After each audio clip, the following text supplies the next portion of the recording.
ஒரு வகுப்பில் தொகுத்தறி மதிப்பீட்டில் மாணவர்கள் எடுத்த மதிப்பெண்களுக்கு இடைநிலை அளவு காண்க. பிரிவு இடைவெளி.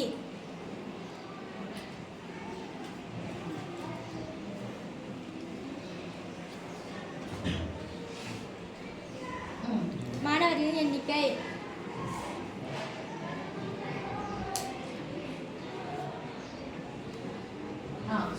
0 to 10 2 10 to 20 7 20 to 30 15 30 to 40 10 40 to 50 11 50 to 60 5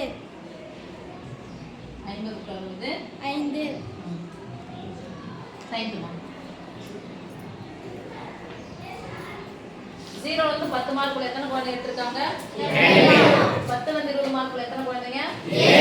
20 to 30ல 30 to 40ல 40 to 50ல 50 to 60ல 5 mark. ஓகேவா? 5 பேர் எடுத்துருக்காங்க. மொத்தம் டோட்டல் மார்க் 60 தான். இதுக்குள்ள இந்த மாணவர்களுக்கு எடுத்துருக்காங்க. இதுக்கு இடைநிலை அளவு. இப்போ இது மாதிரி இடைவெளி கொடுத்துட்டாங்க அப்படி சொன்னா ரெண்டு இதுவா கொடுத்துருக்காங்க. அடுத்து நம்ம மூணாவது போடுவோம். குவிவு நிகழ்வுன்னா ஒண்ணா கூட்டி போறதுதான் குவிவு நிகழ்வு. இங்க 2 கூட 7 கூட்டினா 9னா 10ன்னு வச்சுக்கோ. 10 ஒரு 15 25 1 குறைச்சுக்கோ. 24 ஒரு 10 34 ஒரு 10 44 1 45 50 இடைநிலை. இப்ப சிக்மா எஃப் அல்லது n போட்டுக்கலாமா? f இன் கூடுதல் சிக்மா f அல்லது இது இன்னொரு பேர் என்னது? ஈக்குவல் டு டோட்டல் எவ்வளவு வந்திருக்கு? 50. இடைநிலை எவ்வளவு போடலாமா?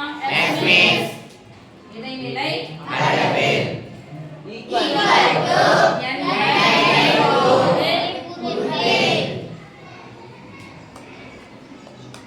n by 2. n ஓட எண்ணிக்கை 50. 50ல பாதி எவ்வளவு? 25வது உறுப்பு. இப்ப குவிவு நிகழ்வுல 25 எங்க பார்த்தா இல்ல. அது பக்கத்துல இருக்கிறது பாருங்க. எந்த கேப்ல இருக்கு? 24 to 34 இருக்கு. ரைட்?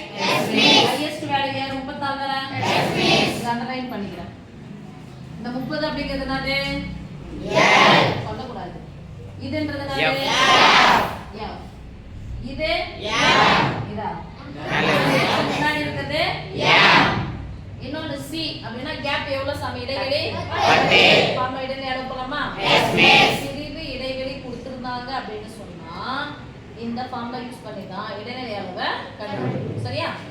இடைநிலை அளவு ஈக்குவல் டு ஃபார்முலா சொல்லுங்க.